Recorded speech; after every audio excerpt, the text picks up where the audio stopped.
Cilvēki ļoti maz raksta vēstules. Varbūt tāpēc, ka tagad ir dažādi sociālie tīkli, kuros 140 zīmēs ir jāizsaka nenormāli dziļa filozofiska doma, bet tas nav pareizi.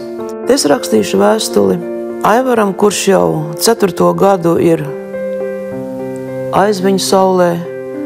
Es zinu, ka viņš ir kopā ar mums, tikai uz brītiņu viņš ir aizgājis no mums prom. Un Aivaram 25. decembrī ir dzimšanas diena, un viņam paliks 55 gadi. Sveiks, Aivar!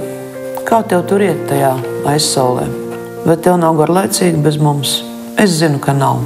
Tev blakus ir tavi draugi, bet te manas ziemas bez tevis nav tik baltas, un vasaras nav tik krāsainas. Un tomēr dārzā pavasarī ziedēs tavs persiks, un saule rieties tajā pašā jūrā, kurā tu peldējies. Mēs kurināsim pirtiņu, un tev smieklis skanēs tikpat skaļi kā agrāk. Tu dziedās, un mēs tev līdzi. Mēs pērsimies, un pirtiņas gars būs arī tavs gars. Tavs mīļais suns Bruno joprojām skums bez tevis, gaidot pie vārtiem, kad iebrauks sētā ar savu moci. Viss būs kā vienmēr, un tomēr pavisam citādi, jo viss būs bez tevis. Ak jā, vakar lējām sveces ar draudzenēm. Es uztaisīju tādu zili zaļu, tādu, kāda tev patiktu. Iedegsim to tavā dzimšanas dienā.